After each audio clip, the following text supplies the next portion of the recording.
Benvenuti a questo secondo appuntamento di La Storia e le Storie.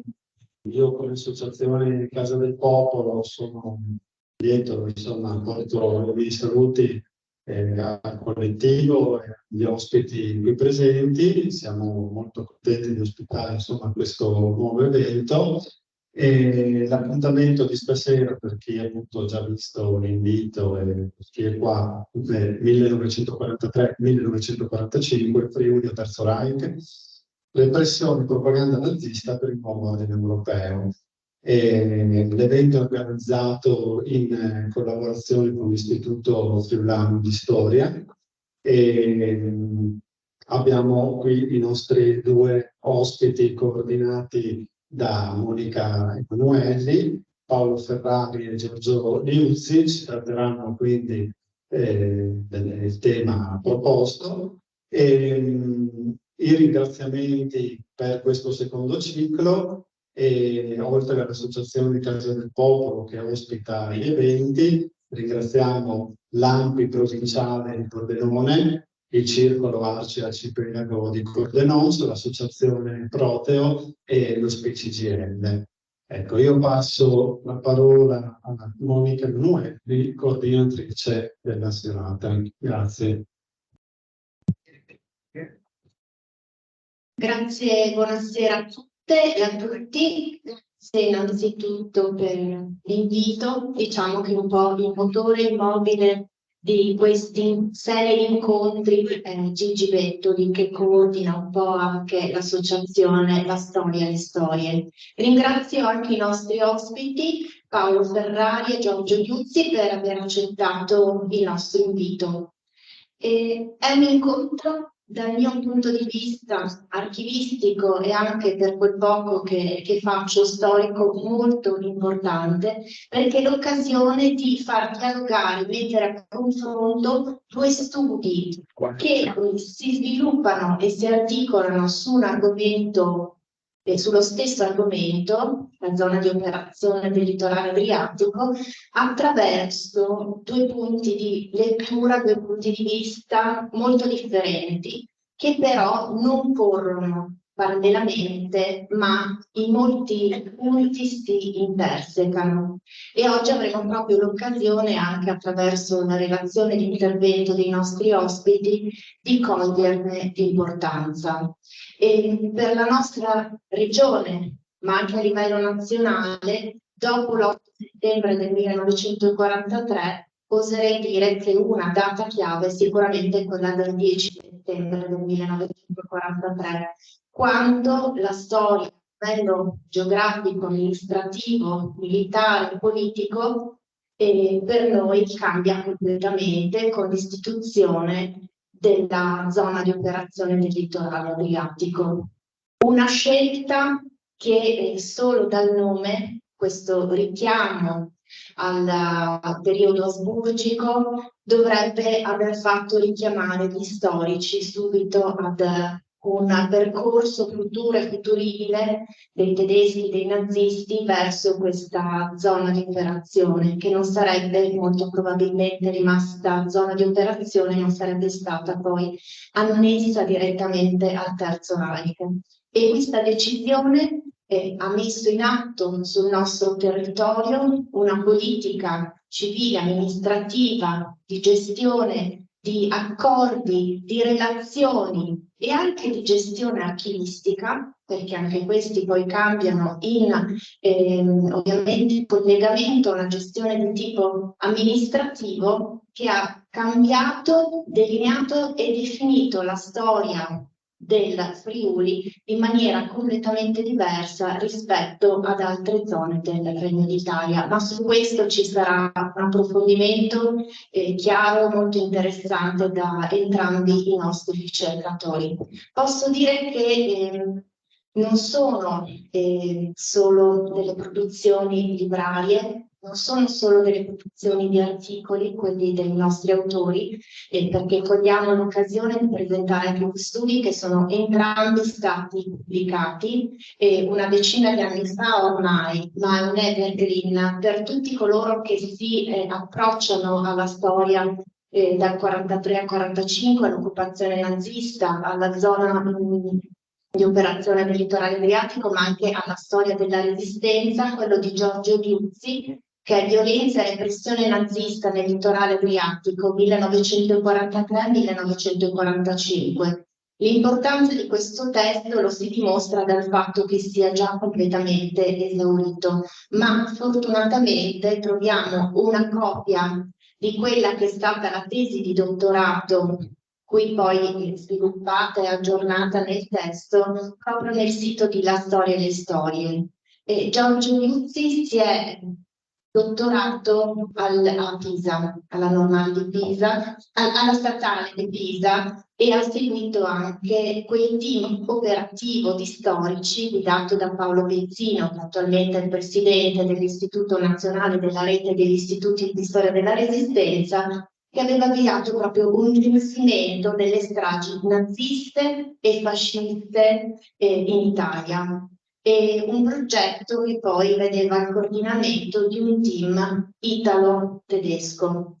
Questo perché c'era bisogno di fare luce da entrambe le nazioni su fatti violenti, su repressioni, eccidi, arresti, deportazioni che sono avvenute qui, ma non solo ovviamente, tra il 43 e il 45, in cui c'era sicuramente una colpevolezza, una presa di posizione diretta da parte dei nazisti, ma questa stragi naziste e fasciste metteva in rilievo come la collaborazione anche dei fascisti e degli italiani sotto diverse prospettive e dinamiche era stata comunque importante. La mappatura adesso è pubblicata in un sito stragi nazifasciste che si può consultare veramente online e presenta un quadro, oserei dire, davvero terribile,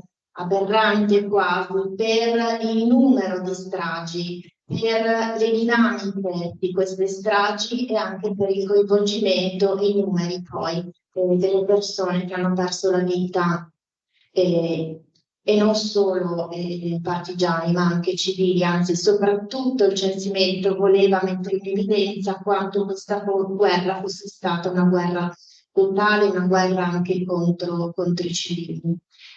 Paolo Ferrari invece analizza sempre, non dal punto di vista militare, ma da un punto di vista più sociale divulgativo, quello della propaganda, l'impatto che l'occupazione ha avuto sulla popolazione, sul territorio, con un piano futuro molto chiaro, che era quello di cambiare anche, era una sorta di guerra psicologica oltre a quella militare, cambiare la mente e la cultura di una popolazione, facendo e partendo anche dal folklore, facendo pressione su quello che già si trovava sul territorio per orientarlo anche dal punto di vista psicologico a un cambiamento di nazione. E non dico altro perché saranno poi i nostri relatori a spiegarcelo meglio, a dirlo anche attraverso le immagini, perché le immagini a volte riescono ad essere molto più immediate, supportate poi da una spiegazione, da un'illustrazione, anche da un ragionamento su questo, e rendono ancora più chiara la situazione e il contesto in cui si è sviluppata questa lunga occupazione. Lunga per il modo in cui si è sviluppata. Lascio la parola innanzitutto a Giorgio Liuzzi perché ci presenti e ci spieghi un po' che cos'era la zona di operazione del litorale adriatico, l'amministrazione, l'organizzazione militare, in modo da capire ed avere le basi per poter inserire poi tutte le nozioni e gli ulteriori approfondimenti. Buonasera a tutti, intanto ringrazio tutte le persone che sono qui convenute della loro anche passione storica, è sempre bello vedere quando c'è tanta gente che ha voglia di conoscere e ascoltare anche e chi continua a scrivere e lavorare in questi bui luoghi che sono gli archivi, citavo Monica. E volevo ringraziare anche il collega Bettoli, perché noi oltre che amici siamo colleghi nel mondo della cooperazione sociale, che lui dice giustamente che è uno dei valori aggiunti che abbiamo noi storici imprestati al mondo della cooperazione sociale. E vado subito a collegarmi a quello che dicevi prima tu. E sono due lavori che non corrono solo parallelamente. Dagli interventi di oggi vedrete come quando si parla di occupazione, di repressione, di violenza e di propaganda non sono cose che sono separate, che corrono in modo parallelo, ma vedete come si intersecano uno con l'altro. Dove c'è occupazione c'è propaganda, dove c'è violenza nei confronti della popolazione o della resistenza, c'è anche lì una metodologia di propaganda che non è fatta a caso, ma è studiata, è meditata da persone che lo fanno proprio di mestiere, lo facevano, non solo quelli in carico, che fossero appartenenti all'amministrazione civile oppure alle unità dell'SS, ma che avevano questo compito proprio di affiancare anche le unità che andavano a combattere all'interno delle operazioni di rastrellamento o di rappresaglie, seguivano con volantini, seguivano con immagini, con i megafoni. C'erano si chiamavano dei comando, no? Che quando noi sentiamo la parola comando ci viene in mente qualcuno che era armato del mitragliatore, del fucile, che era operativo in quel modo. C'erano dei comando di propaganda che erano armati di volantino, di camion con tanto di megafono, che seguivano poi anche l'unità durante il rastrellamento per cercare di fare anche una lotta psicologica, come dicevo, nei confronti in primis dei civili, oltre che dei partigiani. Parlavamo prima anche dell'Atlante. Il mio libro esce un poco prima dell'Atlante, è stato un lavoro quasi un po' parallelo. Se vi capiterà di andare sul sito internet di l'Atlante delle stragi nazifasciste in Italia, c'è un database e giocare, come si dice, col database e cercare tutti i dati che volete delle stragi o in un periodo storico, o in una regione o in una provincia. Per quanto riguarda il Friuli Venezia Giulia, avevo fatto io questo piccolo lavoro e sono state censite tra l'8 settembre del 43 e gli ultimi giorni di maggio del 45 246 stragi, per un numero complessivo di vittime che è di 1099. Calcolate che parliamo solo della regione Friuli Venezia Giulia, in quella che è oggi il Friuli Venezia Giulia. Poi vedremo che il territorio era ben più ampio e ben diverso. Nella zona di Pordenone, di questi 246, 69 sono gli episodi della provincia attuale di Pordenone, con 156 vittime. Responsabili di queste operazioni non sono solo le truppe e le unità della Wehrmacht o delle SS tedesche, ma anche truppe e unità collaborazioniste, anzi sono più le truppe collaborazioniste quasi qui nel territorio del Pordenonese. Vi ho messo un piccolo riassunto: nella destra del tagliamento Pordenone opera la banda Vettorini, che troviamo in 4 episodi per un totale di 12 vittime, la banda Leschiuta, responsabile di 4 stragi con 14 vittime, così come il distaccamento, quello che è un po' più famoso, che è quello di Roveredo in Piano, dove operava il famoso Alfred Dormenburg, dove troviamo responsabile di 13 stragi, dove persero la vita circa 36 persone. I numeri, guardandoli così, non sono tanti. Se poi li guardiamo in tutta la regione e li mettiamo a raffronto con il resto dell'Italia, la nostra regione ha circa il 4% delle stragi come numero e arriva al 5% come numero delle vittime. Non è stato facile fare questa catalogazione, questa raccolta di numero di stragi, di persone, e proprio ci confrontavamo l'altro giorno a un convegno a Udine con le altre 2 persone che hanno lavorato, uno è Fabio Verardo e l'altra Irene Bolzoni. Irene Bolzoni ha fatto proprio il lavoro sulla zona del Pordenonese. Potrebbe essere che comunque ancora arrivano fuori altri dati, altri numeri, quindi comunque non è, per fortuna la storia non finisce mai, perché di volta tirano fuori qualcosa, quello è bello, quindi si continuerà a lavorare, no? Anche su segnalazioni. Noi abbiamo lavorato in stretta collaborazione con l'ANPI regionale, con gli istituti, anche con associazioni locali legate alla memoria, però insomma, i dati sono abbastanza precisi, però insomma può essere comunque emerge sempre qualcosa di nuovo. alle 1099 vittime dobbiamo poi calcolare che la repressione non è solo la morte, ma è anche la deportazione. E dai nostri territori vengono deportate, nei dati che abbiamo, circa 8.200 persone. 56 sono i casi registrati di incendi di villaggi, ma sicuramente ce ne sono stati ancora di più, che non sono stati tutti censiti, o le singole case. Tante volte i dolori di singole famiglie, di singole persone non sono riuscite a essere censite in modo preciso. E quindi si è cercato di capire come si è arrivati a questa violenza, come si è arrivati a un numero così comunque elevato. Non dimentichiamoci che nel nostro territorio c'è un'altra presenza molto particolare, quella della residenza di Sapsapa, l'unico campo nazista nel territorio italiano che diciamo è diventato anche un campo di eliminazione, cioè al suo interno ha un forno crematorio, è l'unica realtà di tutta l'Italia.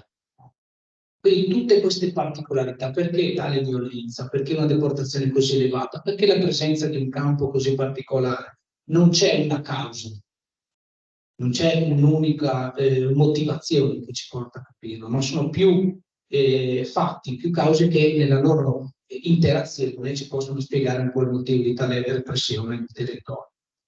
Uno è la particolare struttura amministrativa e politica che i tedeschi decidono di assegnare a questo territorio, e andremo poi a vedere qual è il preciso. Dall'altra parte l'intensità della guerra antipartigiana e della guerra invece allo stesso tempo partigiana. Non dimentichiamoci che la resistenza, se vogliamo dire, nel territorio italiano, nasce qui. Sono i primi, se sono gli elementi sloveni e croati, naturalmente, e dopo l'invasione italiana e tedesca della Jugoslavia si organizzano, si armano e iniziano a combattere contro le unità fasciste e naziste, ma a queste già all'inizio del 1943, si diceva che nel marzo del 1943, iniziano già le prime unità partigiane anche italiane a nascere e crescere. Quindi quando arrivano qui i tedeschi l'8 settembre del 1943 trovano già un territorio, e lo sanno benissimo, un territorio già, come dicono loro, compromesso, un territorio già, usano la parola infestato dalle bande, anche il linguaggio, vedete poi nella propaganda, è un linguaggio molto forte. La parola partigiano non esiste nella concezione nazista, esiste il bandito, non esiste da nessuna parte la parola partigiano, solo bandito. E stessa cosa quando si fa un'operazione militare per catturare i banditi, non si dice un'operazione militare, si dice un'operazione di Zoid, cioè di pulizia. No? C'è la parola rastrellamento, no? Quando si dice che bisogna colpire queste bande, si dice che bisogna zerstörre, cioè annientarle, distruggere, non ci sono altre parole che vengono usate negli stessi documenti ufficiali nazisti. E, una delle altre motivazioni è l'assimilazione di questo territorio ad ordini che provengono dal confine orientale, cioè dove la guerra è stata una guerra razziale e di annientamento del nemico. E vedremo come persone che hanno operato nel confine orientale vengono trasferite qui nel nostro territorio, nella nostra regione, e portano con loro esperienze e ideologie di guerra antipartigiana che hanno appreso proprio in Russia, nel confine orientale. Infine, un'altra delle motivazioni sono proprio le direttive che vengono emanate in questo territorio, che anticipano a volte anche ordini draconiani che vengono fatti poi in Italia dallo stesso Kessler, sia qui che nel resto dell'Italia. Vi dicevo, una scelta strategica politica diversa da quella che viene fatta dal resto dell'Italia. Cos'è quando parliamo dei territori orientali? Con l'occupazione nazista il nostro territorio cambia completamente, viene mutato. Il 10 settembre, all'indomani dell'occupazione dell'Italia da parte delle truppe germaniche, Hitler emanò un'ordinanza secondo la quale l'Italia sarebbe stata divisa in zone d'operazione e un restante territorio occupato. Contemporaneamente, a completamento di questa ordinanza, era un'ordinanza segreta, ordinava la creazione di due zone d'operazione molto particolari, una che comprendeva la provincia di Bolzano, Trento e Belluno, e la chiamò zona d'operazione Alpen-Vorland, e poi la creazione di una seconda zona d'operazione, che era quella che interessa a noi, il nostro Friuli Venezia Giulia di oggi, la provincia di Gorizia dell'epoca, tutta la provincia di Lubiana, la provincia di Trieste dell'epoca, tutta l'Istria, Fiume, tutto questo territorio diventa questo famoso Adriatico Cristiano, cioè zona d'operazione Adriatico, litorale Adriatico. E a chi dà l'incarico di gestire e di amministrare questi due territori? A due Gauleiter. Chi sono i Gauleiter? I Gauleiter sono nel territorio del Terzo Reich, sono gli amministratori regionali, come il nostro presidente della regione. E di preciso, la provincia di Bolzano, Trento, Belluno, Alpenvorland viene affidato al Gauleiter del Tirolo, Hofer, grazie, Hofer, mentre invece per quanto riguarda il nostro territorio, quello dell'Adriatico, viene affidato a Rainer, che era il Gauleiter della Carinzia.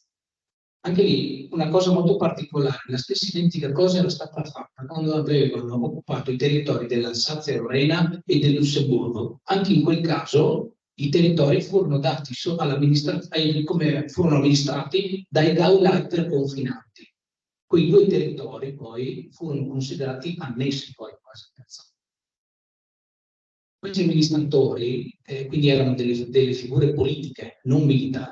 Nel resto dell'Italia, alla fine che cosa succederà? Verrà instaurata la Repubblica Sociale e i tedeschi instaureranno una amministrazione che affiancherà la Repubblica Sociale militare, una militare fermento.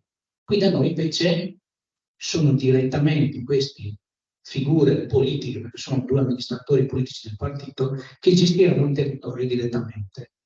Quindi non affiancano l'esercito tedesco nel controllo, non affiancano la Repubblica Sociale perché non ha nessun tipo di autorità la Repubblica Sociale in queste due aree, ma sono quindi proprio da considerare come degli organi periferici di controllo del potere del Reich. I due Gauleiter rispondono direttamente alla cancelleria a Berlino. Non hanno altri se non il Ministero degli Esteri che può interagire con loro. Quindi ricevono direttamente le loro direttive. La Repubblica Sociale quindi si ferma al confine, non ha più nessuna autorità in questi due ambiti. Perché vengono creati questi due territori? Vi dicevo solo, zona d'operazione. La parola zona d'operazione è una definizione militare, vuol dire che sono territori strategicamente importanti. Non sono a caso due territori che sono in collegamento con il Terzo Reich. L'Austria non esiste più, il passaggio del Brennero e il passaggio di Tarvisio. Di lì transitano tutti i rifornimenti per l'esercito tedesco che combatte sul fronte meridionale dell'Italia. Quindi questi due passaggi devono essere, come dicevo loro, puliti, liberi, no? E controllati non più da un esercito di cui non ci si fida, perché è un esercito traditore, quello italiano, ma direttamente dalla Wehrmacht. In più il nostro territorio è anche una cerniera che collega l'Italia e il Terzo Reich all'altro fronte meridionale, quello dei Balcani. È una cerniera di collegamento. Quindi strategicamente per l'esercito tedesco è importantissimo. In più il nostro territorio, come dicevo, è ormai già infestato dai partigiani, quindi per l'esercito tedesco questo territorio deve essere controllato direttamente, non ci si può permettere di perdere zone, di perdere collegamenti con l'altro. Ecco che quindi la definizione strategica di queste posizioni è molto semplice da capire. L'altra funzione invece, il litorale adriatico, ci fa capire invece che cosa? L'importanza politica che ha questo territorio. Sono essenzialmente i territori, gran parte di questi erano territori appartenuti all'impero asburgico, a un mondo germanico che oggi non c'è più, ma che è rappresentato oggi dal Terzo Reich.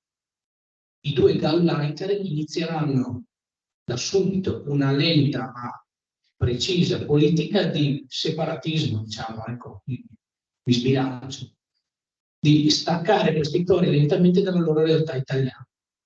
Alla fine non ci sarà mai un documento che ci dice che cosa succederà, che cosa sarebbe dovuto succedere in questi territori in caso di vittoria del Terzo Reich. Non sono territori occupati solo militarmente, non sono territori ufficialmente annessi, rimangono sempre in quell'oblio. Ci sono testimonianze, dichiarazioni anche esponenti del partito che dicono che queste terre sicuramente rimarranno, ma ufficialmente queste terre rimarranno in questo via di mezzo, nel Terzo Reich, né l'Italia, quella della Repubblica Sociale, rimarranno in quella via di mezzo. Con questa, nonostante le continue spinte, sia da parte di Mussolini da una parte, ma anche dalla parte che chiedevano di restituire questi territori. Infatti li volevano permetterli e Mussolini voleva che li istituissero i vecchi territori italiani.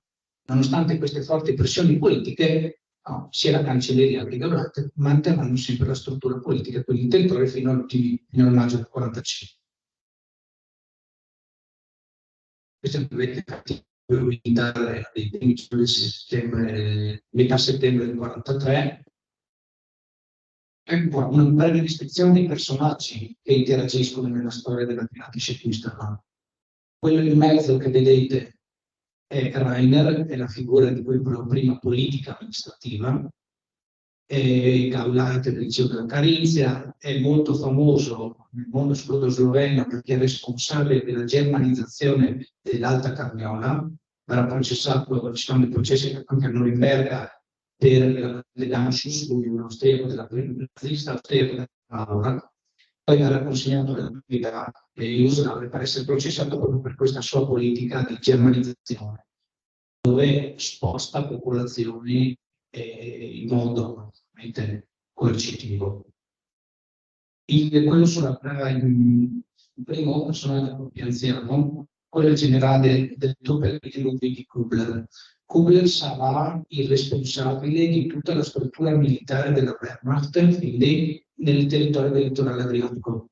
Lui sarà la carica militare più elevata, con la responsabilità della lotta contro le bande, della difesa delle strade principali e soprattutto anche della costruzione di difesa sulla costa, perché c'era sempre questa paura del possibile sbarco alleato nelle zone tra l'Istria e nelle zone dell'Alto Adriatico, e quindi lui aveva questo compito principalmente. Lui è ormai, come vedete anche nell'immagine, non è un giovane generale, è ormai come si dice, un anziano, un generale Kogel, è stato richiamato dalla Wehrmacht, combatte è presente in Polonia, nella campagna in Polonia, è presente in Francia. Nel luglio del 1943 avrà un incarico molto particolare, sarà responsabile del fronte centrale dell'Unione Sovietica del controllo delle retrovie. Cosa significa? Controllo della lotta partigiana contro i partigiani sovietici bolscevichi in Unione Sovietica nel settore centrale. Nel settembre, e poi arriverà quindi nell'ottobre del 1943, dopo questa sua esperienza antipartigiana in Unione Sovietica, verrà trasferito proprio qui da noi, nel nostro territorio, per portare avanti, grazie alla sua esperienza, questa lotta col partigiano. La terza figura, quella un po' più nascosta, è in realtà poi quella più conosciuta, che è quella di Odilo Globocnik. Odilo Globocnik sarà il responsabile della sicurezza, della polizia, dell'SS, tutto l'apparato di polizia e di sicurezza del litorale adriatico.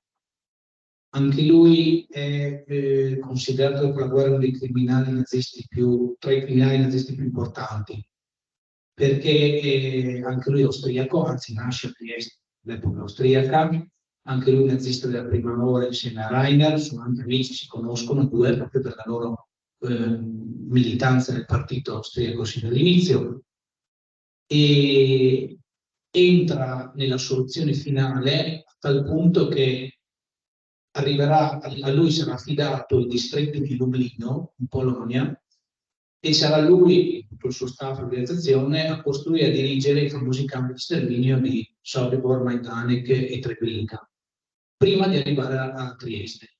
Quindi arriva a Trieste dopo questa esperienza che gli ultimi dati parlano di circa 1,5 milioni, 1,8 milioni di ebrei sterminati sul territorio sotto il suo controllo. E con lui arrivano nel territorio nostro anche lo staff, quasi 200 persone o meno, che hanno collaborato con lui nei campi di sterminio o comunque nella lotta per la ricerca degli ebrei e l'eliminazione degli ebrei dell'est.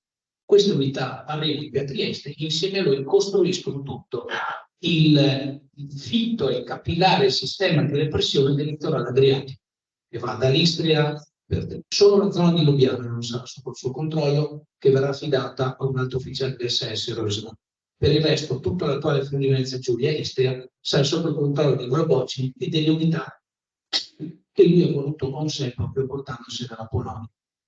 Persone, guardate, che prima di arrivare in Polonia erano stati responsabili di un altro progetto di sterminio, che era quello del TFIR, Tiergarten FIR, non so se avete mai sentito parlare, quello dell'eliminazione delle cosiddette bocche inutili, l'eliminazione sistematica in Germania con i cittadini tedeschi, handicappati, malati mentali, cioè tutta quella categoria, no? Considerata non degna di vivere e che viene eliminata all'interno di questo progetto di TEFIR. Quindi sono persone che hanno avuto prima quell'esperienza in Germania, poi sono andati in Polonia e poi arrivano qui a Trieste. Quindi capite come si intreccia anche il concetto di soluzione finale e soprattutto il concetto razziale. Con le truppe tedesche, con questa unità dell'SS, arriva qui nella nostra regione non solo il peso di un'occupazione, ma è un'occupazione particolare. Quello che viene offerto alla popolazione locale di noi è un ruolo nel nuovo ordine europeo che volevano creare i nazisti. E com'è questo nuovo ordine europeo? Pulito da tutte quelle cosiddette Untermensch, razze inferiori, che sono gli slavi, quindi che sono gli elementi bolscevichi, che sono gli elementi ebraici. Non c'è scelta. Ecco perché ci sono quei numeri anche così elevati di repressione. Non c'è scelta, la soluzione è quella, e quindi o si accetta o c'è lo scontro, non c'è altro. I tedeschi nell'Ozark utilizzeranno due metodologie.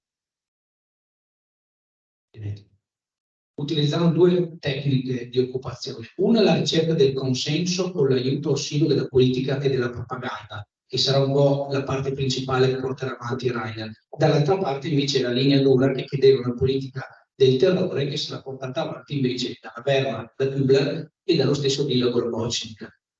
I due si scontreranno anche perché sarà una competizione fra i due su chi avrà la responsabilità principale sulla lotta antipartigiana, ma alla fine dovranno collaborare perché le unità a loro disposizione saranno sempre di meno, man mano che il fronte italiano inizierà a salire verso nord, sempre più truppe della Wehrmacht verranno spostate dal nostro territorio al fronte. Ci saranno momenti di crisi dell'esercito tedesco che non riesce a controllare il territorio e quindi dovranno interagire per forza insieme la Wehrmacht e la polizia e anche quelle unità che inizialmente erano arrivate alla lotta contro gli ebrei, ma che interagiranno invece anche nella lotta della repressione e utilizzeranno la stessa politica violenta nei confronti dei partigiani e dei civili.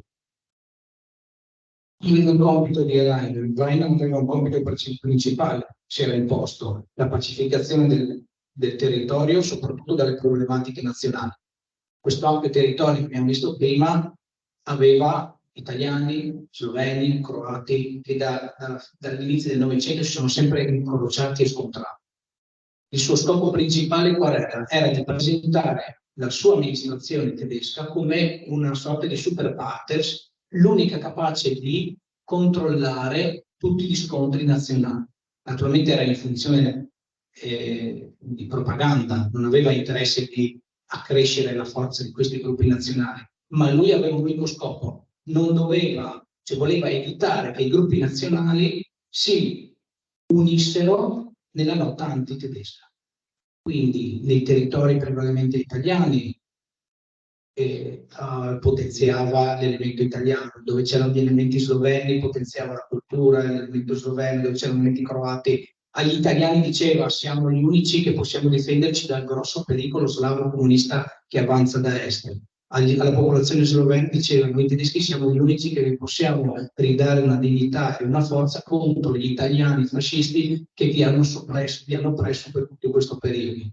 Ai croati la stessa cosa, siamo gli unici che vi possono difendere dai fascisti italiani. E così si giocava uno con l'altro dei vari gruppi nazionali nella speranza che questi non si unissero uno con l'altro. L'altro era l'appello, era la difesa contro il bolscevismo, non era altro che un appello al collaborazionismo. E infine la mobilitazione del potenziale economico. Non dimentichiamoci che lui attuerà tutta una politica anche economica per spostare tutto il sistema di produzione che c'era qui all'interno del territorio in funzione del Terzo Reich.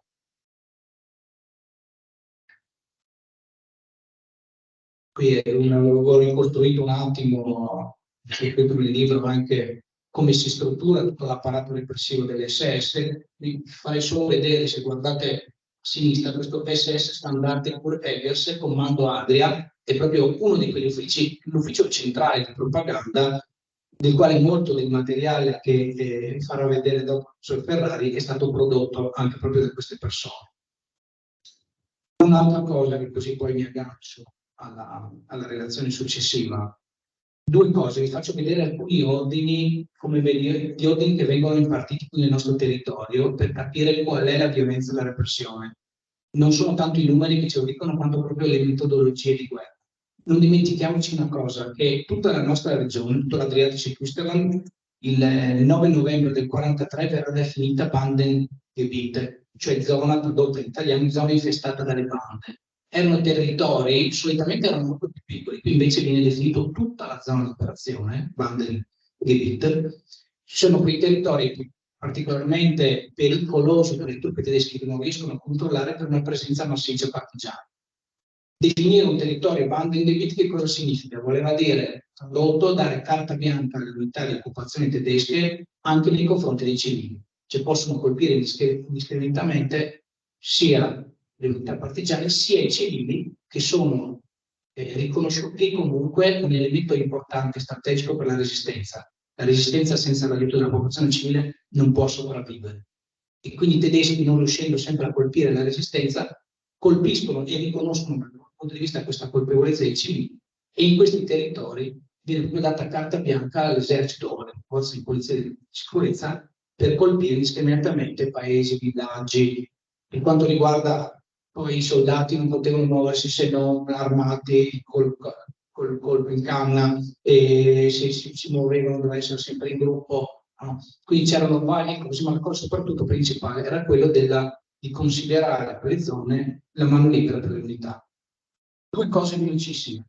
Corso Befehl numero 9, questo qui è un ordine del 24 febbraio del 1944, emanato dalla Wehrmacht, dal generale Kübler. Vi leggo in velocità. Nel trattamento dei banditi e dei loro volontari collaboratori si impone estrema durezza. I banditi catturati devono essere impiccati o fucilati. Chi appoggia volontariamente le bande, accordando ricetto o sostentamento, nascondendo la loro presenza con altri mezzi, è degno di morire di soccorso. Coprirò ogni comandante che nella lotta contro le bande oltrepassi nella scelta e nel rigore dei mezzi la moderazione che c'è solida. Dobbiamo sostituire la forza numerica che ci manca con la durezza nella condotta della guerra, energia nell'azione e abnegazione di ogni singolo. Cioè, capite qui che l'immagine del bandito va a sovrapporsi con quella del civile, non c'è più differenza. Il soldato si ritrova, sottufficiale, si ritrova a dover decidere se quella persona è un collaboratore o no dei partigiani o è un partigiano in poco tempo. E in più che cosa accade? Il fatto di dire coprirò ogni comandante, quindi anche ogni sottoposto, vuol dire che non c'è il problema di stare lì a decidere o capire chi veramente è corresponsabile con la resistenza, perché tanto comunque l'importante per me è colpire un territorio e dare un esempio. Fate a pensare agli incendi o quando vengono fucilate o impiccate le persone che vengono lasciate poi al pubblico. La gente deve vedere cosa può accadere. No? Anche la stessa persona che viene lasciata lì impiccata, tante volte vengono prese dalle carceri, portate nei territori dove ci sono state o un attacco partigiano o comunque che si conosce. Tante volte il territorio non c'è stato un attacco e viene fatto in forma preventiva. Si sa che in quella zona c'è un aiuto o che sono passati i partigiani, si va, si colpisce, si rastrella la popolazione civile come monito per tutti gli altri. Un altro documento, questo del 1945, è un piccolo manualetto che viene distribuito alle truppe tedesche del territorio per conoscere che cosa sta accadendo in quella zona. È un libretto molto a uso pratico, come lo definisce il comando delle SS che lo produce, e anche qui i concetti sono sempre quelli. Il concetto fondamentale è la direzione. Questa guerriglia è una guerra totale che viene condotta dalla controparte con tutti i mezzi, le nostre controiniziative devono andare perciò oltre la totalità. Quindi è una guerra totale come quella che si combatteva nelle parti orientali, totale e razziale. Ultima cosa, che così in tutti i documenti c'è un concetto che ritroviamo. Il concetto fondamentale è che la direzione politicamente pericolosa del nemico deve essere annientata nella maniera più brutale con tutti i mezzi. Questo lo leggiamo nel manuale del Baden-Powell. E che poi deve essere ritrovata politicamente una soluzione di questo difficile problema per le vaste masse all'interno delle bande. Cosa significa? Significa che, e questo lo riconoscono sia l'esercito, la Wehrmacht sia le SS, se da una parte dobbiamo eliminare con forza e distruggere la direzione politica che guida la resistenza, dall'altra parte, se vogliamo mantenere pacifico il territorio, dobbiamo utilizzare la politica di propaganda nei confronti di tutte le persone. Non basta solo la repressione, ma ecco che ci serve invece spiegare il nuovo ordine europeo, qual è la soluzione nazista, qual è il futuro che noi proponiamo a questo territorio. Solo in questo modo possiamo pacificare il territorio. Ed è qui che sempre il gioco con la propaganda.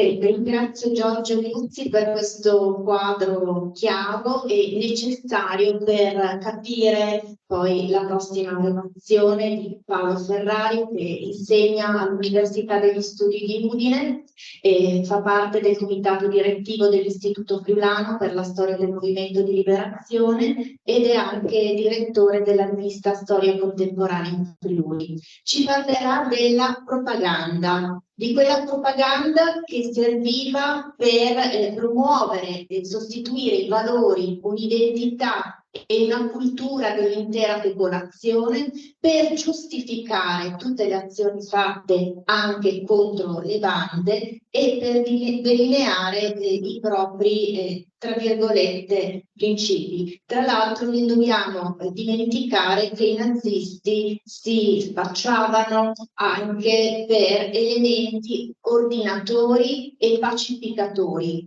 rispetto a quello che era stato ad esempio il fascismo sul confine italo-jugoslavo. Un attimo di sospensione. Un attimo che io tanto continuo.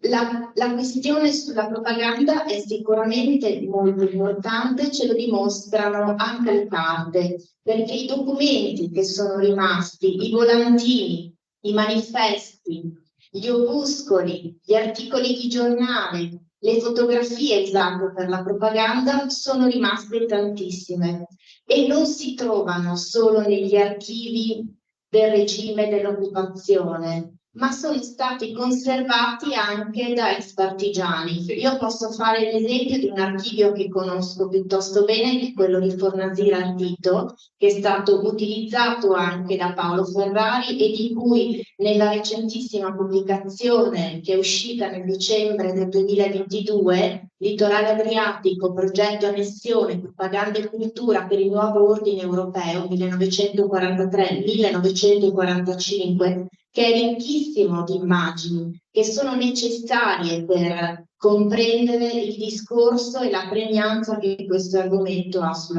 rispetto all'occupazione nazista. Ecco, molti di questi documenti arrivano proprio dall'archivio di Ardito Fornasira. Gli archivi consultati sia da Paolo che da Giorgio sono tantissimi e questi identificano come la ricerca sia anche qualcosa che non si fa in una settimana, non si scrive in poco tempo. Le ricerche di Paolo ormai sono decennali, iniziate con contatti e con confronti con storici anche di livello nazionale. Per cui quello che noi oggi abbiamo ascoltato e che ascolteremo è il frutto di una ricerca decennale, continua, di confronto fra le fonti sia primarie che secondarie. Lascio la parola a Paolo Ferrari. Grazie. Dopo la paura che non si potesse vedere nulla in una relazione sulle immagini. Allora, io vorrei innanzitutto ringraziare per l'invito il Presidente della Casa del Popolo, Andrea, ma anche i colleghi e amici Monica Emanuele, Giorgio Liuzzi e Gigi Ventoli, aggiungendo che tutti e tre sono ricercatori che lavorano sulle fonti e tanti scrivono di storia, però come sappiamo bene solo un'aliquota molto più ristretta, molto minore, si confronta continuamente con le fonti. Tanti narrano la storia, utilizzano ricerche di altri per riformulare idee o tesi, anche questo è importante, anche proprio in quanto studio storiografia, la ricerca delle fonti è qualcosa che è caratterizzato da tempo il lavoro dei 3 colleghi e amici e non è una cosa secondaria. Allora, io ho preparato tante divulgazioni opere qui, ho preparato molte immagini, ma posso andare molto velocemente, non voglio rubarvi troppo tempo, quindi quando credi mi dai ancora i segnali degli ultimi 5 minuti e possiamo commentarle insieme. Quando tu vuoi puoi commentare, molto rapidamente anche. Allora, avete già visto per la cartina del litorale adriatico, ecco, Goebbels però il 23 settembre lo scrive chiaramente, dovremmo avanzare fino ai confini del Veneto e il Veneto stesso dovrebbe essere incluso nel Reich in forma autonoma, Reich che arrivava a comprendere già appunto l'Austria. Avete visto anche questa immagine che è significativa del processo della propaganda perché attribuisce appunto, questa è l'immagine più ingrandita rispetto a quella di prima, ma appunto attribuisce al nemico, al partigiano, la caratteristica di essere un parassita, un animale pericoloso, quindi c'è una degradazione del nemico che è significativa. Avete già visto anche questa immagine, questa è una rivista che è fra i tanti strumenti che usano i nazisti, non c'è soltanto la stampa e gli strumenti più tradizionali, ma ci sono anche tantissimi milioni di volantini e manifesti, c'è una radio il litorale adriatico, c'è l'uso del cinema, ha già ricordato Giorgio il comando che si occupano di propaganda, e quindi il controllo del territorio è un controllo che si attua anche attraverso la propaganda, cioè attraverso le immagini, attraverso il discorso che viene fatto sulla guerra e sugli amici, così come sui nemici. Qui vedete una immagine ricorrente, sono quelli relativi alla forza, no? del controllo tedesco. A sinistra vedete l'immagine tratta dalla copertina di una rivista che viene pubblicata in 4 lingue, cioè tedesco, italiano, sloveno e croato. Le didascalie delle immagini è una rivista molto innovativa perché utilizza soprattutto fotografie e immagini per descrivere la guerra, con didascalie nelle 4 lingue, proprio per darvi l'idea che questo territorio è unico, ha un legame profondo. Poi potremmo anche tornare sulla questione appunto dell'annessione. A destra invece vedete un allestimento tridimensionale che venne fatto nell'estate del 44 in una vetrina di Udine, dove appunto l'allestimento riguardava le V2 che stavano iniziando a colpire Londra, e quindi era un'altra anche molto creativa, diciamo, costruzione tedesca che riguarda specificamente le navi quello di mostrare la potenza non tanto dell'occupante, perché cercano di non farsi vedere come l'occupante, in realtà, soprattutto attraverso la propaganda. Cioè, già l'attenzione di fare una rivista in 4 lingue ci fa capire l'impegno e la dedizione che ha tutto l'apparato amministrativo tedesco del nostro territorio. Cioè un'attenzione peculiare, non è dire prendo un territorio e lo occupo perché mi serve strategicamente. No, c'è un'attenzione, no, è una dimostrazione del desiderio di avere questo territorio. Sì, sì, che si vede nelle immagini e anche nella lingua, nell'uso delle parole. Per esempio, ricorre questa espressione litorale adriatico, coppa di calcio litorale adriatico, radio litorale adriatico. Non è un caso utilizzare i termini. Ecco, qui vedete, appunto, qui abbiamo la posizione di Carlo Armanti, Goebbels a destra che diventa iniziare dopo l'attentato a Hitler, ma anche l'idea di una mobilitazione delle donne, che vedete qui, e sotto invece una distribuzione gratuita di generi a Trieste, per mostrare appunto come anche i triestini e tutti gli effetti facciano parte di questo territorio come vorrebbero i nazisti alleati, no? Ecco. La propaganda non sempre è efficace perché in questa immagine qui sono immagini dedicate alla vita quotidiana a Berlino, non so quanto si vedano bene, però appunto si vedono dei buoi, dei carri trascinati da buoi che sostituiscono i tram, si vedono dei negozi improvvisati al posto di quelli distrutti dagli attacchi anglo-americani, Quindi qui la propaganda fa anche interpellare un'enorme difficoltà del Terzo Reich. Ma allo stesso tempo la capacità del popolo tedesco di riorganizzarsi nonostante. Esattamente, uno dei temi costanti è proprio la capacità della mobilitazione e il fatto che si estenda a tutte le categorie del popolo tedesco. Questo è un altro esempio, la didascalia spiega che questa donna è impegnata nella produzione bellica sul balcone della sua casa, dà il suo contributo alla produzione bellica. È un messaggio ambivalente, da un lato indica una mobilitazione estesa a tutta la popolazione, intensa anche con la partecipazione delle donne, dall'altro lato anche la crisi di una grande potenza industriale che deve ricorrere anche a questo, no? Mi sembra. Non so se sei d'accordo. Questo invece è un tipo di propaganda assolutamente, senza legame con la realtà. Qui si parla del sogno delle Hawaii, cioè dell'alleato giapponese che sta sbaragliando gli Stati Uniti, il che non ha riscontro nella realtà, perché appunto, come sapete bene, rapidamente dopo l'attacco Pearl Harbor, dopo 6 mesi, in pratica i giapponesi sono sulla difensiva e restano tutta la guerra sulla difensiva, anche se combattono una guerra durissima. Qui è una previsione appunto questa volta indovinata, nel senso che appunto in questo libro delle fiabe nel 1965 si racconta c'era una volta l'impero britannico. È una vignetta umoristica pubblicata sul giornale in lingua tedesca, pubblicata a Trieste. Se vuoi commentare tu qualche frase, queste sono le plutocrazie, l'altro tema della propaganda sono i liberatori che stanno bombardando l'Italia, no?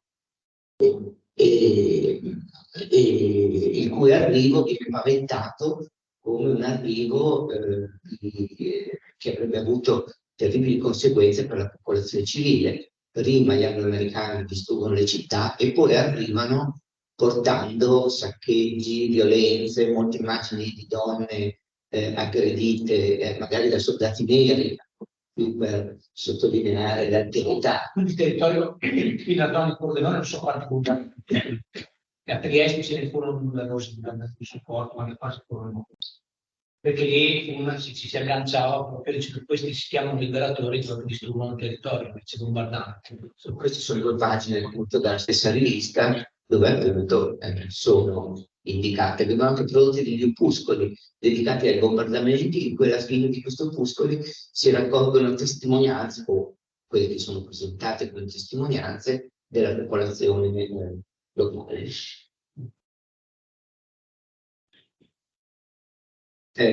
Dicevo, i nemici, gli angloamericani, sono per motivi diversi condannati anche dal punto di vista razziale.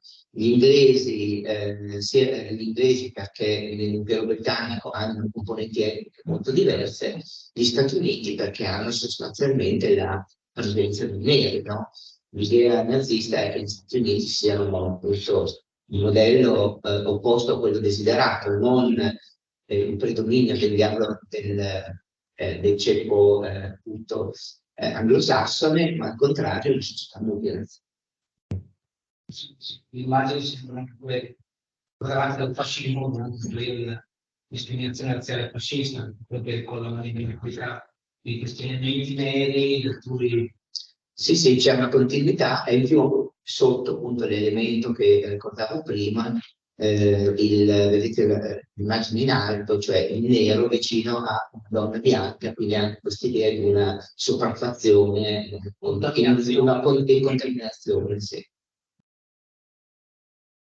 Questa è un'altra immagine analoga, questa è tratta da una mostra che venne allestita a Udine con pannelli in tutto il centro della città. E vedete qui l'Italia dei liberatori è rappresentata da in primo piano. L'altro elemento che viene utilizzato è quello per cui si presenta il nazismo come difensore della religione contro soprattutto il bolscevismo, che viene presentato come estraneo alla civiltà europea occidentale e in più ostile alla religione. E questo qui era preso Questo era sul retro del Duomo di Udine, sì, non a caso, il sede della mostra principale della loggia del Dionello, e poi continuava verso, diciamo, la stazione, andando appunto dietro al Duomo di Udine, dove appunto c'erano delle immagini di contenuti. Sì, la stessa mostra poi arriva sia a Trieste che a Gorizia. Che a Cividale, sì, forse anche Gorizia. Queste sono altre due immagini del nemico temuto. Vedete a sinistra c'è la democrazia americana, raffigurata in una donna circondata da ricchi, alcuni anche con le fattezze che la propaganda attribuiva agli ebrei, e a destra, forse divertente questa, Roosevelt che arriva con delle ballerine, che sarebbero le invasion girls, no? Un modo per, come dire, dileggiare un nemico che in realtà era molto temuto. Gli Stati Uniti erano molto temuti come nemici, però in questo modo appunto si indicava un'aggressione in realtà poco temibile, e nello stesso tempo insomma, si vedeva in giro la potenza americana. Ecco, il collega ci ha già detto del terrore come strumento, questo è uno dei manifesti. Adesso forse tra l'altro più velocemente, poi commenta tu, sono uno dei manifesti che seguono le esecuzioni. Mi pare viene istituito anche il sistema giudiziario, viene completamente messo sotto il controllo nazista. Una cosa, naturalmente i nazisti non riuscivano a controllare il mondo, ad avere esponenti tedeschi che controllassero tutto quanto un apparato amministrativo, perché non avevano il personale per farlo. Che cosa avevano? Rainer aveva la possibilità, doveva lui scegliere i prefetti. Sappiamo che in Italia chi controlla i prefetti controlla tutto il territorio, ma i prefetti venivano scelti persone del territorio. Al loro fianco venivano messe dei consiglieri tedeschi, chiamati Berater, che dovevano vigilare sull'operato del prefetto, e senza il loro benestare non poteva essere applicata nessuna decisione.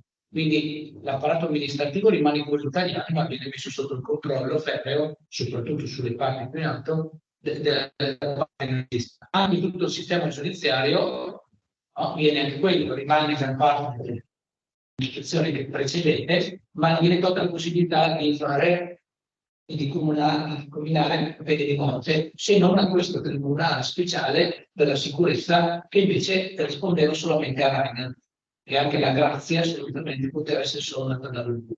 E sono comunicati che girano in tutto il territorio e sono degli strumenti di propaganda che usa proprio l'occupazione tedesca come strumento di violenza contro la popolazione. Ricordo che è successo questo, ricordo che sono state giustiziate queste persone, contando di nome e cognome di persona. Nome, cognome, data di nascita, luogo, tutto una precisazione che vuole appunto collegare al territorio. Giustissimo quello che hai appena detto, pensate, per darvi l'idea che anche per la propaganda la RSI e anche il ministro Benzasono o il ministro della propaganda metteva dei materiali, quindi i materiali arrivavano al prefetto che li distribuiva solo dopo che li aveva accettati il Deutsche Berater, cioè il consigliere tedesco, li aveva approvati. E se non li approvava, ogni singolo manifesto doveva essere approvato dal consigliere tedesco, altrimenti non poteva essere distribuito. E ci sono anche dei casi in cui il consigliere spiega questa propaganda è sbagliata, quindi questo manifesto, quindi per dare un'idea di come il confine fosse invalicabile per il servizio.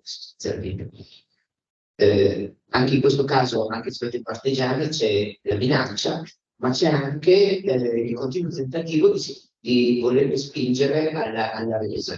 E ora vi faccio vedere una serie di piccolissimi documenti, volantini molto piccoli, che vorrebbero spingere alla diserzione i partigiani e che segnalano appunto questa difficoltà di controllare il territorio.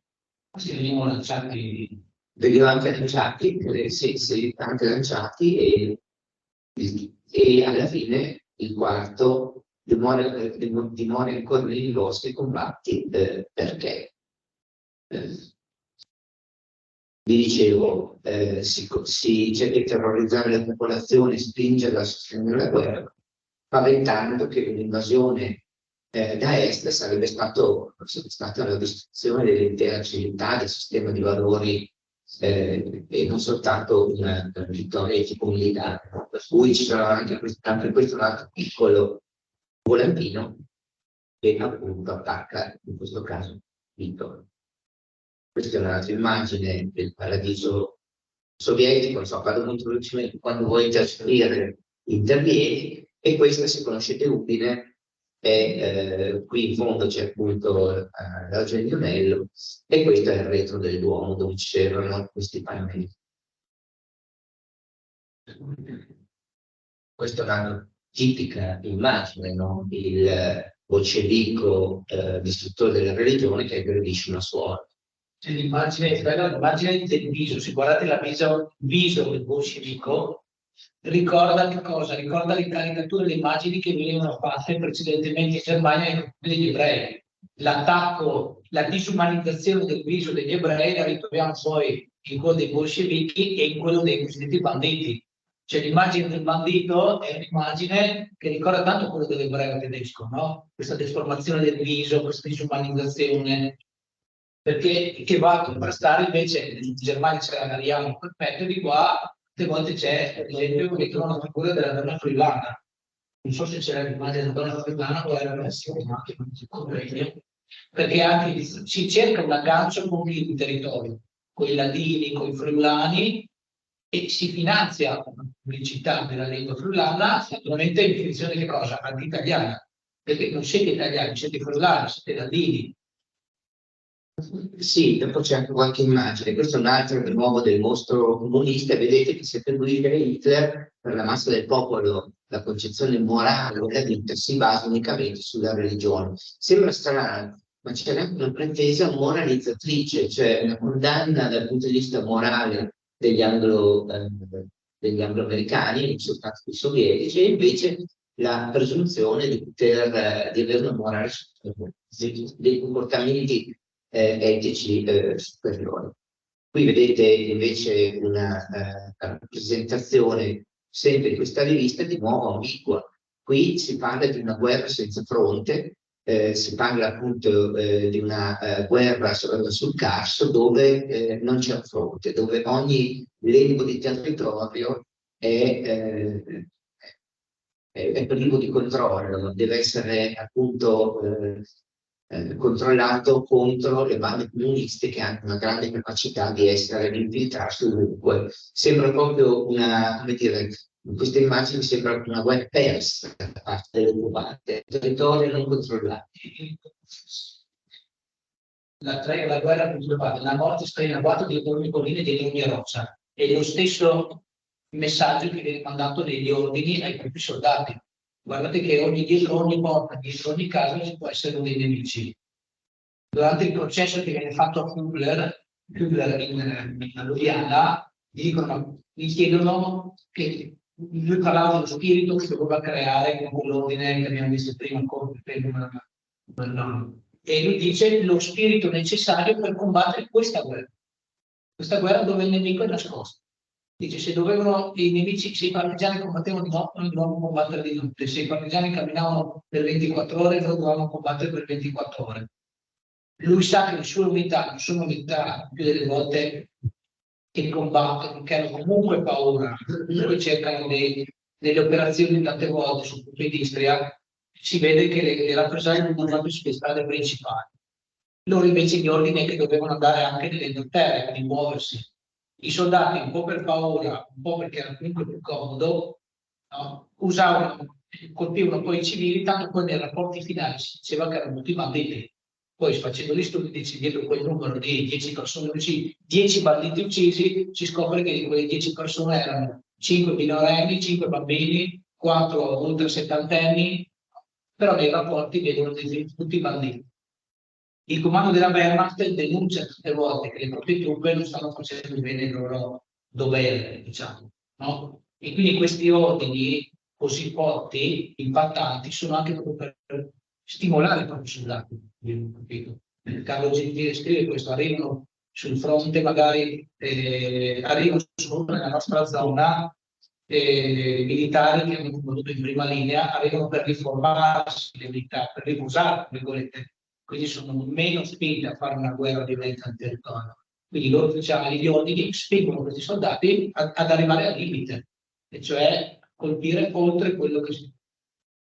Sì, sì, ci sono anche degli ordini in cui come dire, non si distingue quasi più fra i combattenti e i civili. Bisogna colpire anche tutti i civili all'interno, quando in quel gruppo si pensa possa essere un partigiano, quindi diventa indistinguibile. Il territorio è il territorio. Sì. È il territorio colpevole della presenza partigiana. Adesso vi faccio vedere qualche immagine curiosa. Volete fumare? Il tabacco è una passione per molti, chiaramente c'è una notevole difficoltà a trovarlo, e quindi viene prodotto anche un volantino che non è rettangolare, ma è semplicemente foglia, e dietro ha questa iscrizione, cioè il tabacco non è stato portato via né dai tedeschi né dai fascisti, ma dai partigiani. Volete fumare in Avvenire? Difendetevi dai ribelli. Bellissimo questo. Anche per la non semplicissima realizzazione di un volantino di questo genere, ritagliato appunto precisamente. Naturalmente ci sono anche gli ebrei, il grande Rigo, e anche qui c'è un ribaltamento totale della realtà. La realtà è che per Trieste passano metà dei convogli che dall'Italia vanno nei campi di sterminio, no? E, oltre al fatto, come è stato ricordato, che è esso stesso un luogo di sterminio, grazie a San Saba. E in realtà gli ebrei invece sono rappresentati dalla propaganda sempre come un nemico lontano, come una minaccia potente quanto, come dire, generale, quanto lontana. Gli ebrei controllano la politica degli Stati Uniti, controllano la finanza internazionale, ma non sono mai presentati, per dire, come uomini e donne in carne ed ossa, perché questo spingerebbe a considerare diversamente la loro vita, a considerare appunto le concrete esperienze di questi ebrei. Gli ebrei invece non ci sono nella propaganda.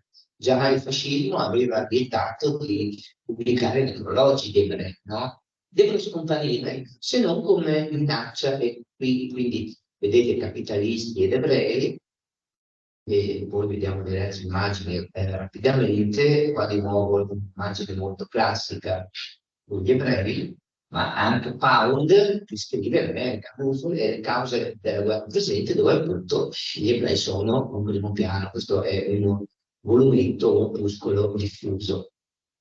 Questa è un'immagine più elaborata della stessa mostra, cioè gli ebrei che attraversano il Mar Rosso, carichi di denaro, perché appunto nella guerra riescono ad arricchirsi, e ai fianchi ci sono i cadaveri dei soldati.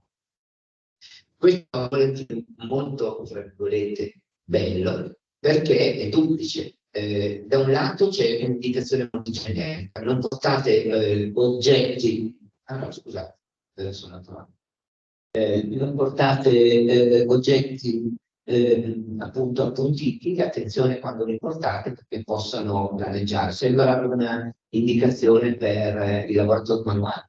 Dall'altra parte c'è il messaggio importante: gli ebrei sono la distanza del mondo. Quindi si associa un messaggio banale di sé con un messaggio invece molto denso, molto rilevante, come se tutti i messaggi fossero scontati in qualche modo. No? Invece gli ebrei c'è da iniziare sui fiumi, il film vedere, possiamo mangiare il cibo di nostro, e poi cercare l'ebreo come un punto di che ci mettiamo.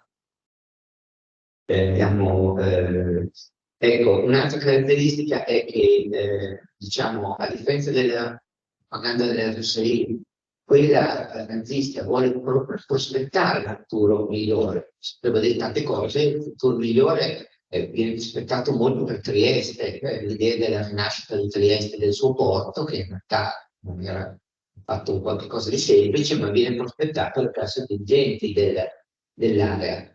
Qui vedete di nuovo la battaglia contro Dio della mostra, e qui vedete il tentativo di nuovo di associare la religione alla presenza dell'occupante, no? Con queste copertine. Qui avevamo già visto questa immagine. Qui di nuovo un soldato sovietico che uccide un prete e in fondo vedete.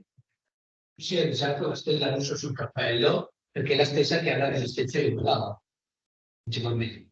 Quindi il legame che c'è tra il bolscevismo sovietico e la resistenza slava. E l'altro tema è la distruzione delle chiese ridotte a tamarini, cioè a luoghi di divertimento. Andiamo rapidamente. C'è naturalmente una politica volta a spingere, a lavorare, a combattere per il Terzo Reich, l'ultimo manifesto, e qui vedete un articolo dedicato agli italiani che stanno lavorando in Germania, che si trovano naturalmente benissimo. E poi c'è un discorso ancora sul Friuli. Il nazismo si vuole presentare come difensore della situazione friulana, della cultura friulana, perché da un lato vuole suggerire che i friulani non siano italiani, quindi si fa staccare i friulani dal resto dell'Italia, dall'altro lato produce molte informazioni, molte attività di propaganda per suggerire che invece c'è un legame molto profondo e secolare con il mondo austro-tedesco. Non so se hai trovato anche tu l'immagine. E aggiungo, è una sottilezza, tante indicazioni sulla propaganda molto interessanti, importanti, le ho tratte dal libro di Liuzzi che vi suggerisco di utilizzare. È molto vista, anche se non è quello il centro del giorno. Qua vedete la valorizzazione del cuore del Friuli e potete distinguere forse dei luoghi di Udine. Questa è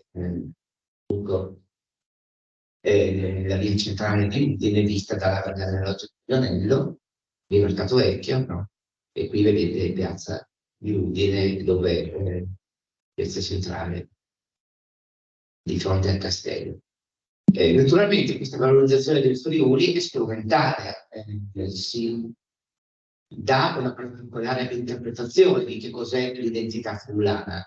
Un mondo sostanzialmente rurale, sostanzialmente senza tensioni, dove compaiono continuamente quelle immagini pacificanti, insomma, di pace, di tranquillità, come voler suggerire che la presenza nazista vuole portare a questo. Cioè, speriamo che sia una guerra tremenda, che la presenza nazista voglia invece riportare questo mondo. Questo ci può fare molto appunto anche riflettere cosa sia con l'identità friulana, che ciascuno, io credo, a seconda delle proprie convinzioni, ne stabilisce un particolare contenuto, attribuisce questa identità un particolare contenuto. Non so se vuoi aggiungere qualcosa su questo.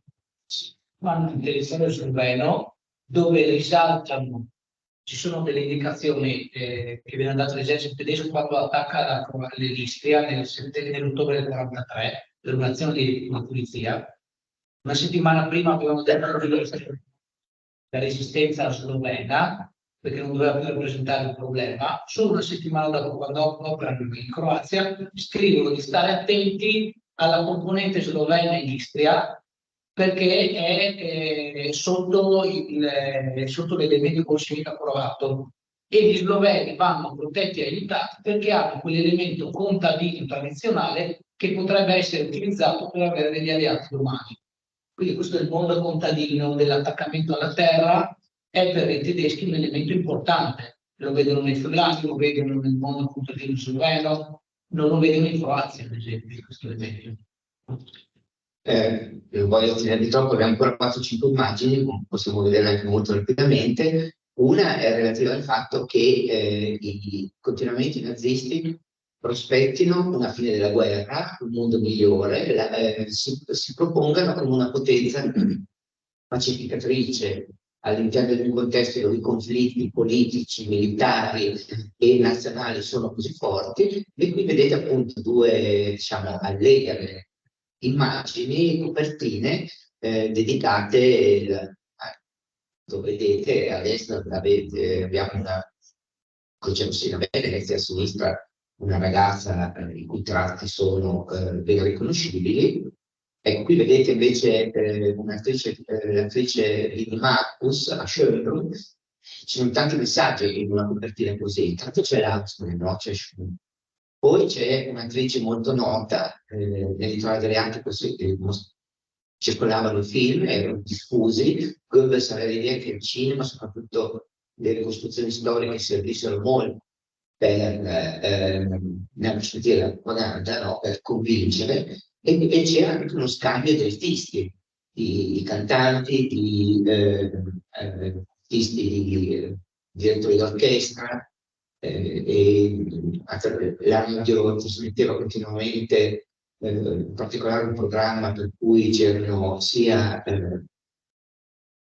concerti da Vienna, sia concerti da Trieste, e quindi c'era l'idea di forzare anche culturalmente, comunque di insistere sulla vicinanza culturale.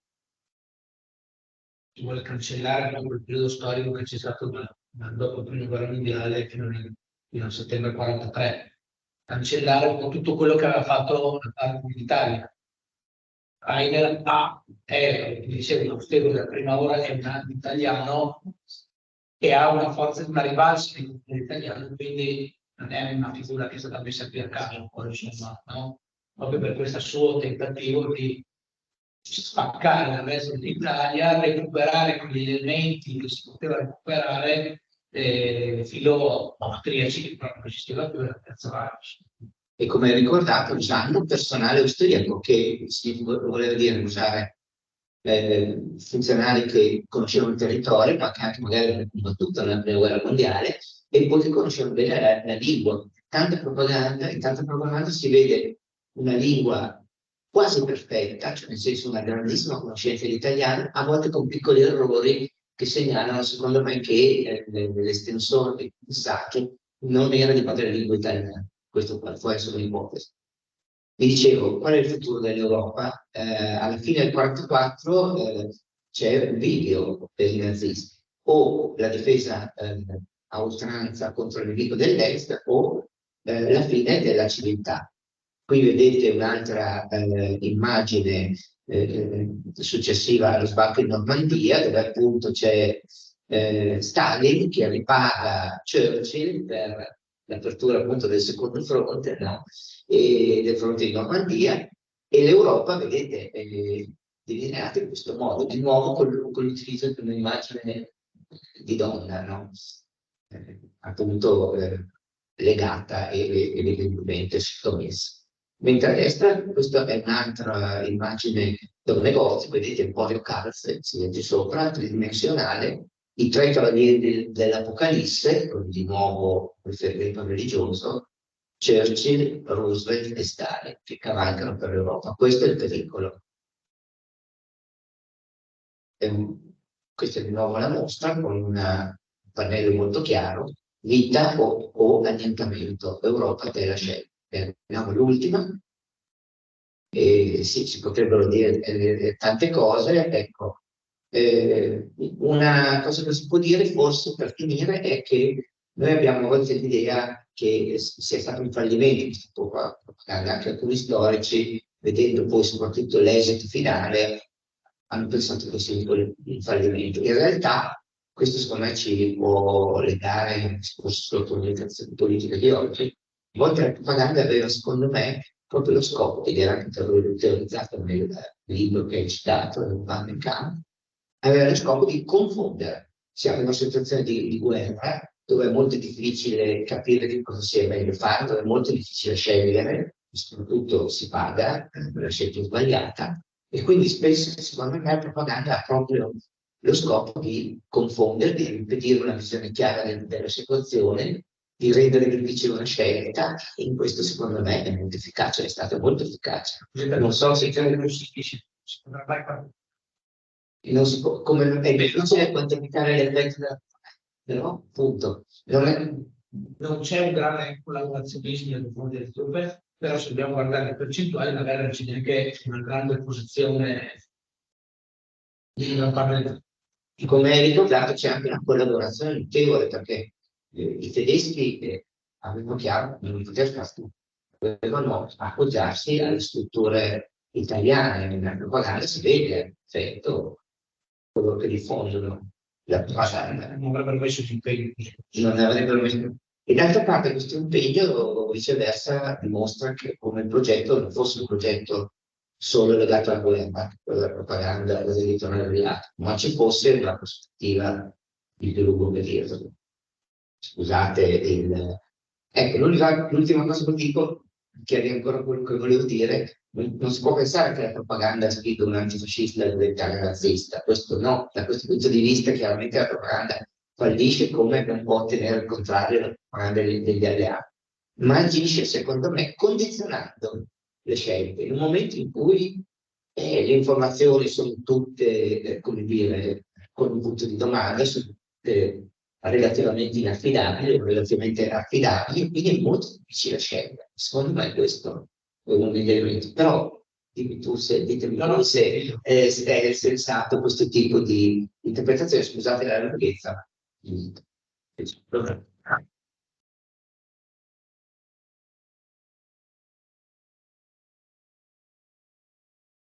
Ringrazio Paolo Ferrari perché è stato molto interessante e con il supporto delle immagini anche molto chiaro ed esplicito.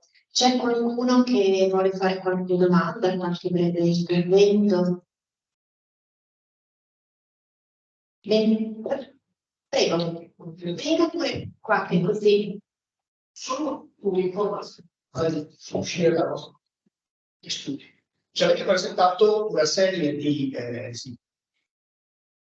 documenti di propaganda fatti in maniera particolarmente studiata, cioè lo storytelling che si riprendeva alla tradizione locale, l'idea di utilizzare la lingua italiana, quindi un'attenzione notevole a quello che doveva essere la gente che leggeva questa propaganda. Volevo sapere che l'avete usata dai tedeschi, sono andati qui nel 1943, questo un poco prima. Se ci fosse qualcosa di simile per capacità da parte italiana in quello che è stato invece l'intervento italiano all'umanità, cioè in Slovenia e in Croazia. Il fascismo aveva Durante la transizione italiana? Sì. Io non conosco quella parte. Perché ho trovato particolarmente interessante la qualità del tipo di propaganda, venendo da naturale. Neanche letto qualcosa. Guardi, intanto questa è una cosa l'elemento essenziale, cioè di fare, di organizzare dei discorsi.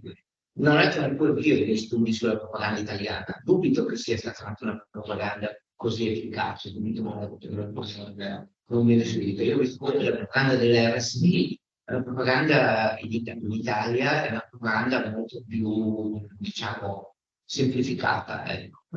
Molto, molto, secondo me anche Non tecniche, ma come argomenti e innovativa. Penso sì, io penso sì, infatti mi sono appassionato a studiare anche per sì, insomma, sicuramente Sono anche, penso che ben attrezzati i tedeschi perché non lo fanno solo nell'intorno Adriatico, fanno anche l'Unione Sovietica e in altri territori. Questa propaganda così forte. No? Sono quello degli italiani di volantini contro i partigiani, sì, ma di una politica, c'è di una propaganda così curata nella zona di Lubiana, ovviamente così. Se posso capire, io ho visto dei documenti britannici, poi abbiamo fatto una relazione dove si spiega che i volantini sono sinceramente uno dei testi più difficili da scrivere, perché il volantino porta un messaggio sintetico, perché i soldati possono tenere il volantino e controllare da una settimana a un mese se aveva senso. Quindi non va scritto soltanto insieme del momento, perché occorre convincere con i volantini e non sprezzando il destinatario, cioè c'è tutta una serie di regole che vengono individuate e questo documento interessante che avevo trovato, alla fine si diceva che i soldati tedeschi tenevano sistematicamente i volantini degli alleati, degli alleati, perché volevano avere l'idea di questo nemico, anche di cosa avrebbe fatto questo nemico, che si capiva stava vincendo la guerra. Quindi c'è un grande interesse a tenere i volantini per cercare di capire che cosa è avvenuto. E addirittura i soldati se li scambiavano tra loro, questi sembrano identici. Tanto che in questo curioso documento alla fine il responsabile proponeva, britannico, proponeva addirittura di numerare i volantini, questo signor per spingere i tedeschi a tenere, a fare una sorta di collezione. E questo per dare un'idea di come in realtà il propaganda non fosse un settore secondario, ma un settore assolutamente di grande rilevanza. Una cosa che ha detto Irene quando torna al convento, mi è piaciuto molto. Ha detto è riuscita la politica di rappresaglia, alla fine non ha vinto, quindi l'esistenza ha vinto, il territorio si è liberato. No? Tutta la propaganda. E quindi ha funzionato il sistema delle rappresaglie? Dal punto di vista del risultato finale, no, perché comunque la popolazione alla fine si è separata dai partigiani. I partigiani hanno vinto poi, diciamo, no?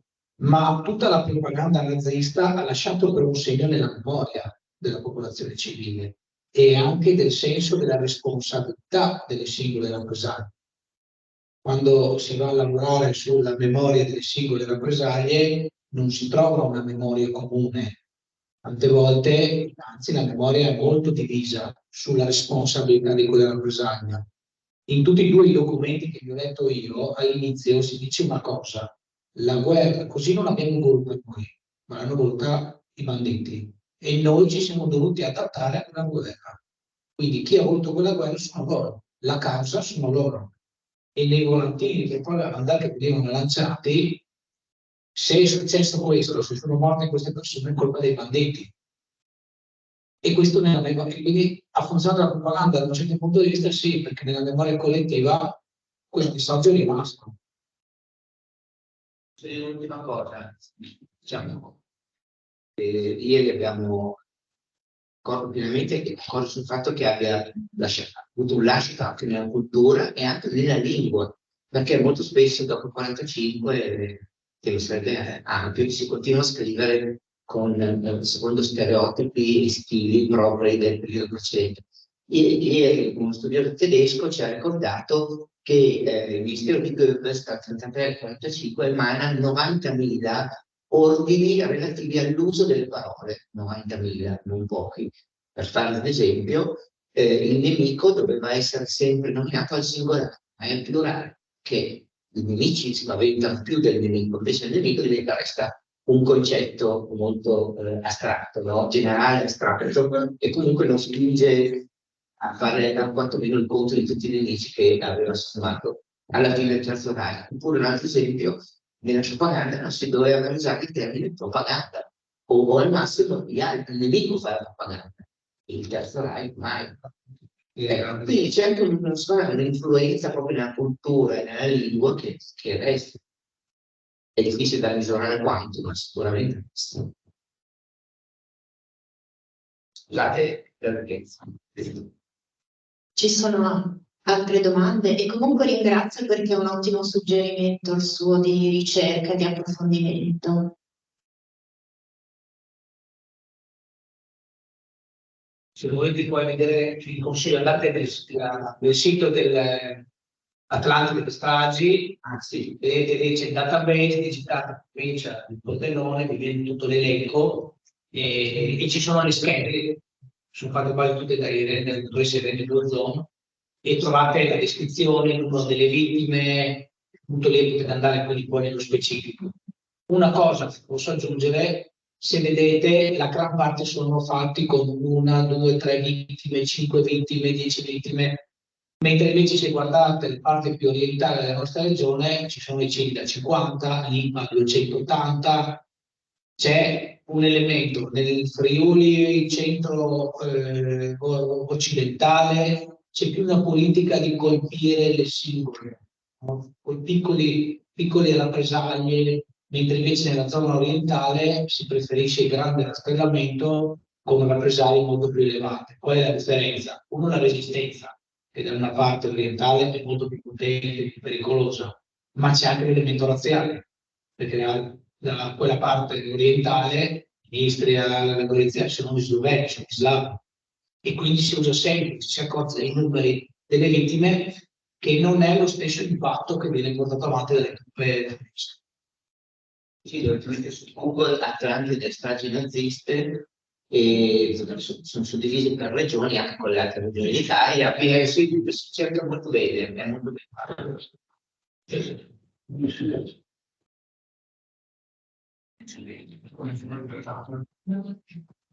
Lo proiettiamo così vedete anche il sito.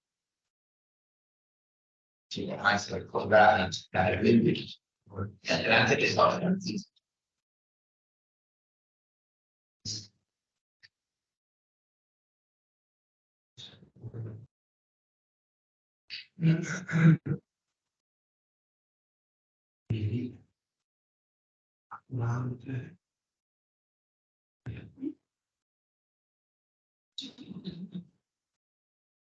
Ecco, progetto ampi di misuri, vedete, questo è. Vai su banca dati.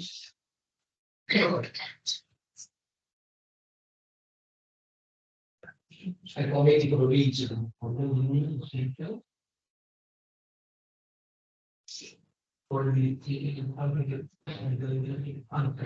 Qui faccio la telefonata. Vai giù. E scendi giù c'è quello elettrico. Sono 69 episodi, 156. Un a caso, vedete una dei se scendi qui c'è delle vittime della descrizione e dove sei riuscito anche a risalire a chi ha fatto poi l'omicidio. E addirittura c'è anche un procedimento penale quando fanno piano.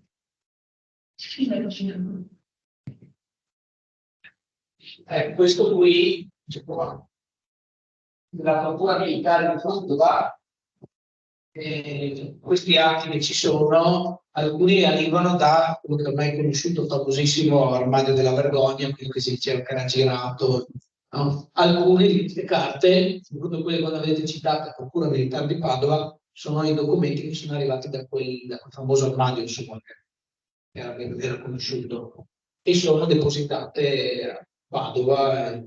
E c'è, per quanto riguarda il territorio del Pordenone, il fascicolo più grosso è proprio quello che riguarda Donneburg, e lì è molto grosso, per tutti, citava anche l'altro giorno Irene, lo chiamavano Foghini, no? Foghini. Posso dire che sul numero della denuncia ci sarà un articolo su quello. Ah sì? Sì. Visto che non c'è la collaborazione, Giusto. Ecco.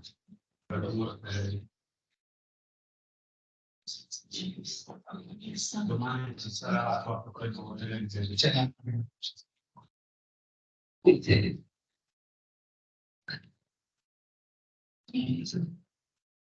Stavo dicendo che ho approfittato di aprire questa pagina, visto che domani ci sarà il ricordo organizzato dall'API al monumento di Martelli in Montereale, da fucilazione.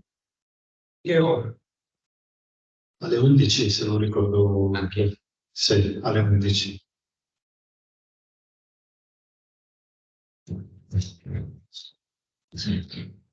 Benissimo, se non ci sono domande, io vi ringrazio. Sì. Sì? Se non ci sono domande, io intanto vi ringrazio per essere venuti oggi, per l'attenzione, per la curiosità, e vi ricordo il prossimo appuntamento, che sarà venerdì 15 dicembre, Cotone e Sport a Pordenone, 1839-1957. Un argomento sicuramente diverso, ma credo anche questo molto interessante, e forse con tante piccole notizie meno note e assolutamente sconosciute. forse anche con persone che conoscete, avete avuto modo di conoscere. Quindi vi invito a tornare, a ascoltare, a partecipare. Grazie mille. Buona serata.